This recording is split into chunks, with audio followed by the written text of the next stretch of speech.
La loi cruelle du désert ne fait aucune distinction entre le sang noble et le roturier. Quand Margaret Sinclair arriva dans la région frontalière de l'Arizona dans la calèche de son père, elle ne se doutait pas encore que ce qui était destiné à être une punition deviendrait le plus grand cadeau de sa vie. La femme corpulente, que la société distinguée de Boston ne regardait qu'avec des coups d'œil moqueurs, apprendrait bientôt que dans l'Ouest sauvage, ce n'est pas l'apparence extérieure, mais la force intérieure qui détermine la valeur d'une personne.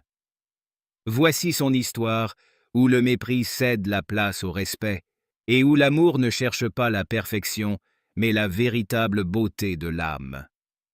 Nous sommes en été 1873, quand les territoires du Sud-Ouest vibraient encore de tensions entre les peuples indigènes et les colons. Le sable rouge du territoire de l'Arizona étincelait presque dans la chaleur torride. Margaret Sinclair venait d'arriver des quartiers distingués de Boston, dans la région la plus désolée du territoire. À 39 ans, avec sa corpulence et son statut de vieille fille, elle était considérée comme une tache honteuse sur le blason noble de la famille Sinclair. Son père, le cruel et calculateur Jonathan Sinclair, l'un des commerçants les plus influents de Boston, avait décidé de se débarrasser de sa fille. L'homme avait essayé pendant plus de 2 décennies de marier son unique enfant, mais à cause de la corpulence et de l'entêtement de Margaret, tous les prétendants possibles avaient fui. Le vieux Sinclair conclut finalement un marché sans précédent. Au cours de ses négociations commerciales, il avait fait la connaissance d'un chef apache qui était prêt à fournir des hommes pour la mine Sinclair. Dans le cadre de l'accord, cependant, le chef demandait une femme blanche en échange. Margaret ne se doutait pas de ce qui l'attendait quand son père lui annonça qu'il l'envoyait vers l'Ouest. Elle pensait que c'était une nouvelle tentative de lui trouver un mari dans l'un des établissements frontaliers. Pendant le long voyage épuisant, elle ne commença à soupçonner qu'avec la calèche s'enfonçait de plus en plus profondément dans le désert et que toute trace de civilisation disparaissait autour d'eux. La calèche s'arrêta finalement près d'un petit ruisseau où un guerrier apache attendait. C'était un homme grand et musclé, avec sur son visage les rides du soleil et du temps. On l'appelait Faucon, et il était le fils du chef. Jonathan Sinclair pressa un sac d'or dans les mains du cocher, puis dit froidement à sa fille « Cet homme est maintenant ton maître.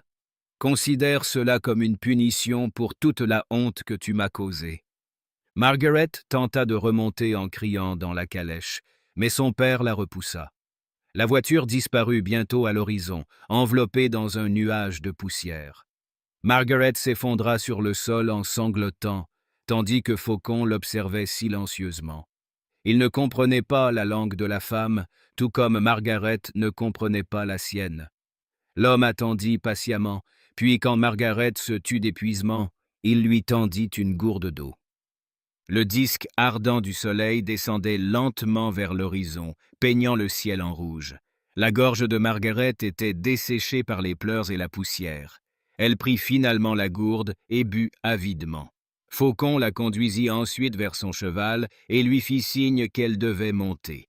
Margaret n'avait jamais monté à cheval de sa vie et à cause de sa corpulence, cela s'avérait maintenant particulièrement difficile.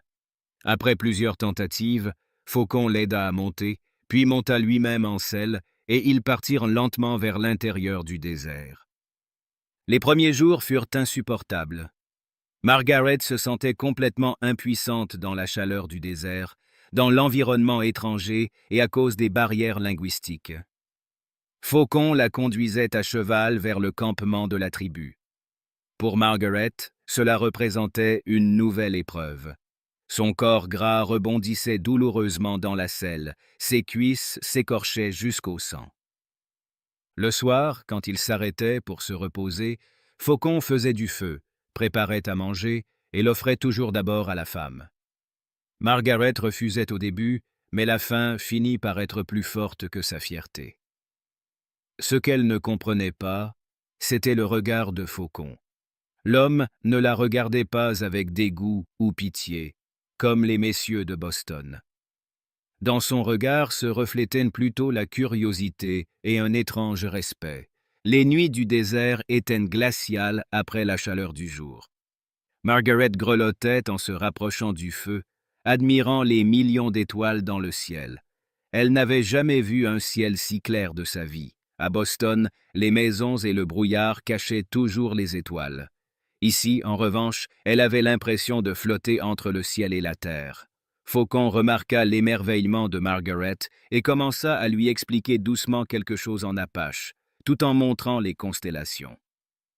Margaret ne comprenait pas les mots, mais la voix de l'homme la rassurait. Le troisième jour, ils atteignirent le campement de la tribu. Entre les wigwams, des femmes et des enfants vaquaient à leurs occupations. Quand ils virent la femme blanche, tout le monde se tut. Margaret ne s'était jamais sentie si étrangère et si vulnérable. Le chef de la tribu, un homme âgé et digne, les attendait. Il parla avec Faucon en apache, et Margaret se tenait impuissante à côté d'eux, n'ayant aucune idée de ce qui allait être son sort. Le vieux chef s'approcha d'elle et posa sa main sur l'épaule de Margaret. Puis il se pointa la poitrine et dit « Hausu Hatalitsni ». Ensuite, il montra Margaret, lui faisant signe de se présenter. Margaret dit son nom d'une voix tremblante. Le chef hocha la tête, puis fit signe à Faucon, qui se dirigea vers le bord du camp avec les bagages de Margaret. Il conduisit la femme vers un wigwam plus petit.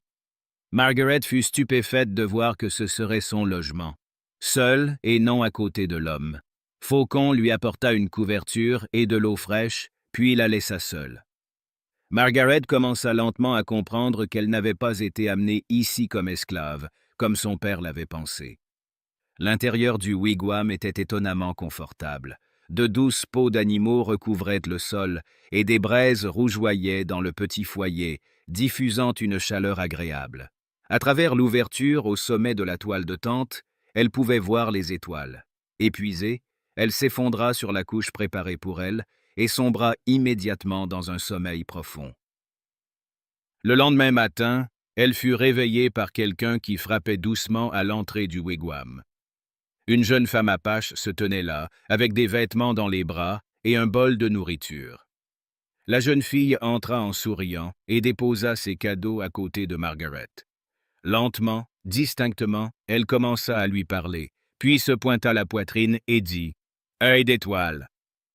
Margaret comprit que cette jeune fille serait son aide et peut-être aussi sa professeure. Dans les semaines suivantes, Margaret s'intégra progressivement dans la vie de la tribu. Œil d'étoile lui enseignait la langue apache. Margaret fut surprise de constater à quel point les membres de la tribu l'acceptaient. Personne ne faisait de commentaires sur son poids, personne ne se moquait d'elle. Ici, la survie et la cohésion de la communauté étaient importantes, pas l'apparence extérieure. Les femmes apaches enseignèrent à Margaret comment tresser des paniers, fabriquer des poteries et utiliser les plantes locales. Margaret eut du mal à s'habituer au travail physique, car à Boston, elle était entourée d'une armée de serviteurs. Ses mains se couvrirent d'ampoules, son dos lui fit mal, mais le soir, une fatigue agréable parcourait son corps, pas cet épuisement mental qui la tourmentait chez elle. Faucon la visitait tous les jours, mais n'entrait jamais dans son wigwam sans permission. Il lui apportait de la nourriture, parfois des fruits spéciaux ou de la viande. Une fois, il apporta aussi une belle couverture tissée à la main, que les femmes de la tribu avaient faite pour elle, pour les nuits plus froides qui approchaient. Margaret était d'abord embarrassée par l'attention de l'homme, mais elle s'y habitua lentement. Un soir, quand elle communiquait déjà relativement bien en apache, Faucon l'invita à se promener hors du camp. La pleine lune baignait le désert d'une lumière argentée. Les cactus et les rochers projetaient des ombres étranges. Faucon conduisit Margaret sur une petite colline d'où il pouvait voir toute la vallée.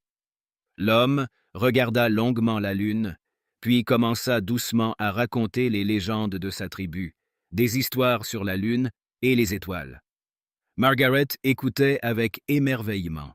Jamais personne ne lui avait parlé avec tant d'honnêteté et de respect. Ce soir-là, Margaret demanda à Faucon pourquoi il la traitait avec tant de respect. L'homme la regarda longtemps avant de répondre. « Mon père a dit que le chef des hommes blancs nous a offert une femme. Nous pensions qu'il enverrait une servante. Mais tu n'es pas une servante. Ton corps est grand, fort, comme celui d'un ours des montagnes. Dans notre tribu, cela commande le respect. Le grand corps signifie l'abondance, la fertilité.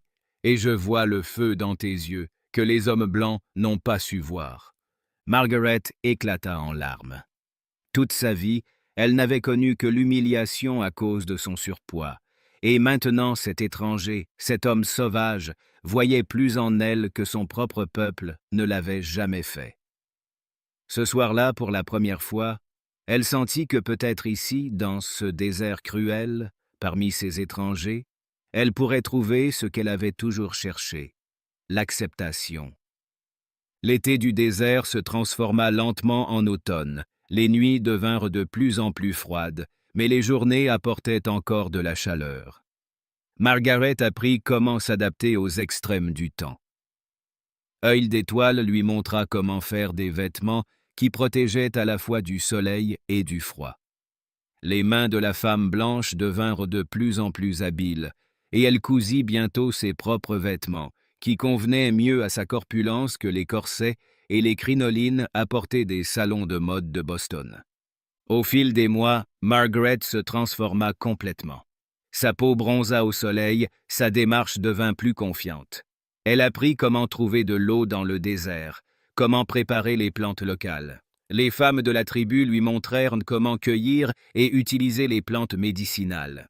Bientôt, elle aida aussi à guérir les enfants malades. Malgré son poids important, elle apprit à monter à cheval, et bien qu'elle ne devint jamais aussi habile que les femmes apaches, elle était fière de chacun de ses petits succès. Un matin d'hiver particulièrement froid, l'une des petites filles de la tribu tomba gravement malade. Une forte fièvre la tourmentait, et le chaman de la tribu était impuissant face à la maladie. Margaret reconnut les symptômes, car elle avait vu quelque chose de similaire à Boston. Elle savait qu'elle avait un médicament dans sa malle qu'on utilisait dans de tels cas. Avec la permission de Hausu Hatalitsni, elle donna le médicament à la petite fille et veilla toute la nuit à son chevet, changeant les compresses sur son front. Au matin, la fièvre de la petite fille baissa et elle se rétablit bientôt complètement. Les membres de la tribu regardèrent Margaret avec encore plus de respect après cela.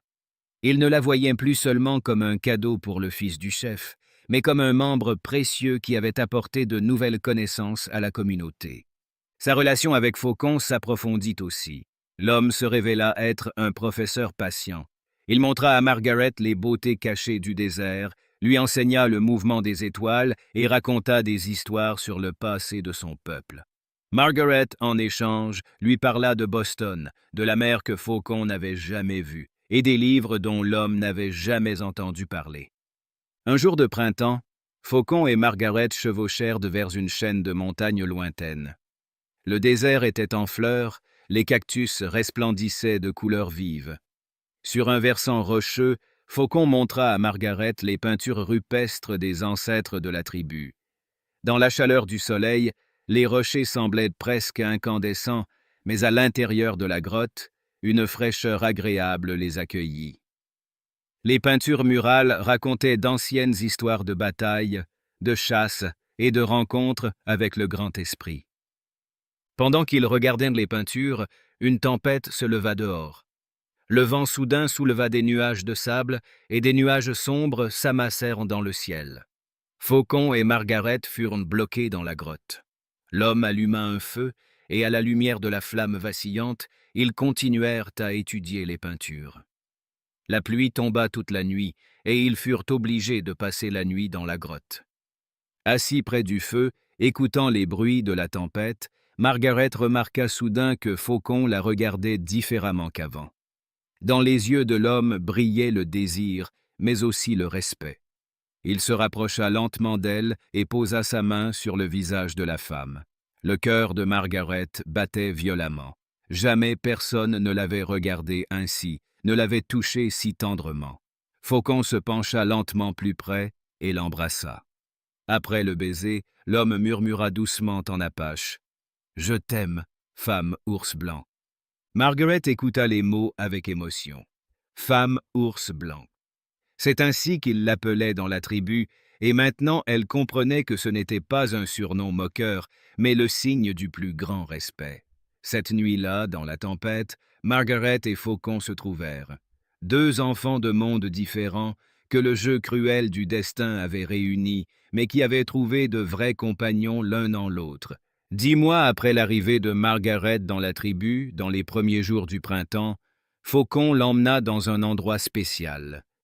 Une petite vallée cachée, où une source jaillissait entre les rochers, entourée de cactus en fleurs.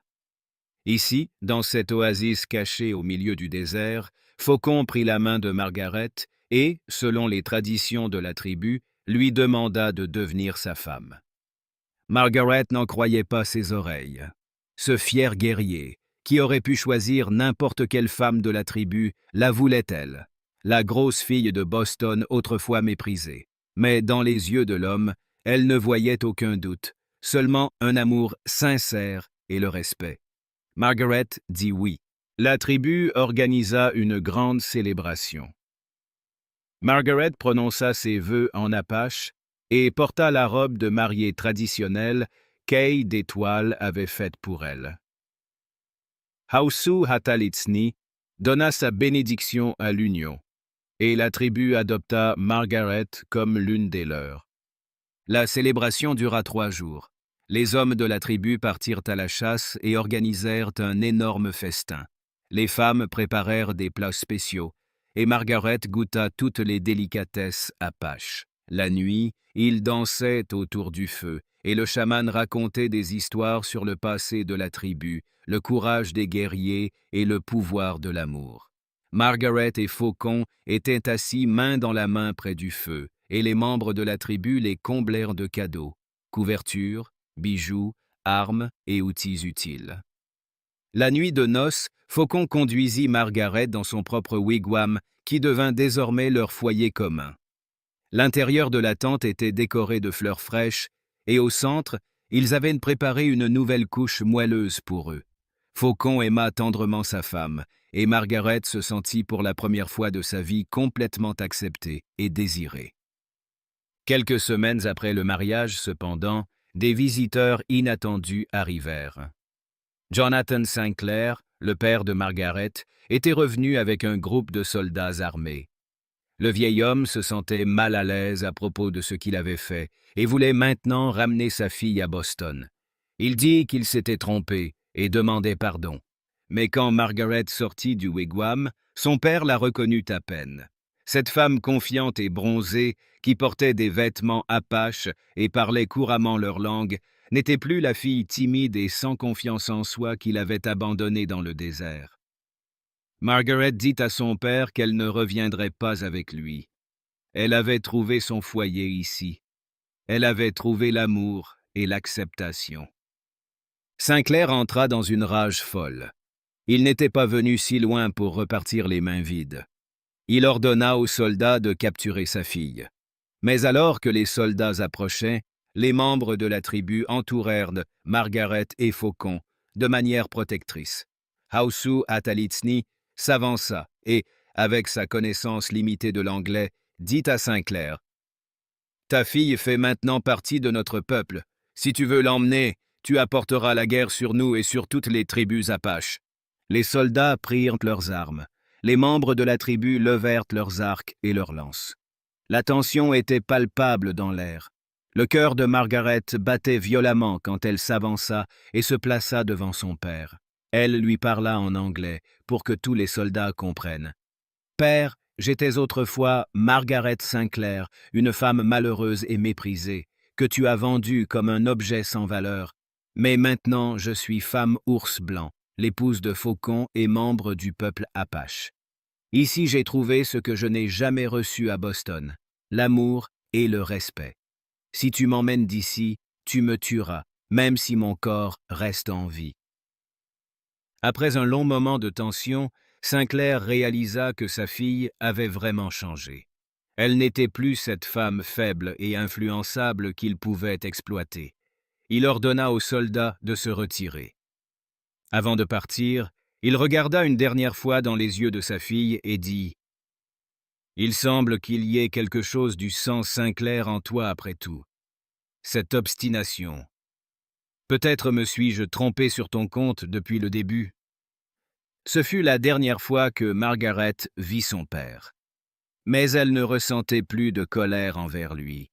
Ce que son père avait voulu comme punition était devenu la plus grande bénédiction de sa vie. Au fil des années, Margaret et Faucon élevèrent 2 enfants. Un garçon qu'ils appelèrent Cœur Brave et une fille qui reçut le nom de Rosée de l'Aube. Margaret n'oublia jamais son passé. Au contraire, elle enseigna à ses enfants à lire et à écrire, et leur parla du monde qui existait au-delà du désert. Quand Hausu Hatalitsni mourut, Faucon devint le nouveau chef de la tribu, et Margaret se tenait à ses côtés en tant qu'épouse. La tribu la respectait pour sa sagesse et son rôle de pont entre les 2 mondes. Margaret aida à négocier avec les colons blancs, et plusieurs conflits furent résolus pacifiquement grâce à sa médiation. Selon les légendes, quand ils négociaient au sujet de la ligne de chemin de fer qui approchait et qu'un ingénieur arrogant parlait avec condescendance de la grosse femme blanche qui vivait avec les Indiens, Faucon ne dit que ceci. « Ma femme vaut plus que tout votre or. Elle n'est pas seulement un corps, mais une âme qui unit 2 mondes. Et je suis l'homme le plus riche du monde, car elle m'a choisi. » C'est ainsi que Margaret Sinclair, qui était autrefois honnie et méprisée à Boston, trouva au milieu du Great Basin Desert ce que tout être humain désire, l'amour inconditionnel et l'acceptation. Son nom est encore mentionné aujourd'hui dans les histoires apaches, comme celle de la femme ours blanc, qui apporta force et sagesse à la tribu. Margaret ne retourna jamais à Boston, même des années plus tard quand elle reçut une lettre l'informant de la mort de son père et de l'héritage considérable qui l'attendait. Au lieu de cela, elle consacra l'héritage à une école où les enfants apaches et blancs pouvaient apprendre ensemble. Jusqu'au dernier jour de sa vie, elle resta aux côtés de Faucon, et quand elle mourut à l'âge de 93 ans, la tribu l'enterra avec le plus grand respect. Sur sa tombe se trouvait une inscription simple, en 2 langues, entourée de symboles apaches. Ici repose Margaret, la femme ours blanc, qui a montré que la vraie valeur de la beauté ne se mesure pas en or, mais dans le courage avec lequel nous assumons notre vraie nature. L'histoire que j'ai racontée aujourd'hui nous rappelle que parfois les plus grandes bénédictions naissent des moments les plus sombres et que la véritable acceptation n'est pas construite sur notre apparence extérieure, mais sur nos valeurs intérieures. Peut-être rencontrons-nous tous dans notre vie des personnes qui nous regardent comme Faucon regardait Margaret, voyant ce que les autres ne remarquent pas.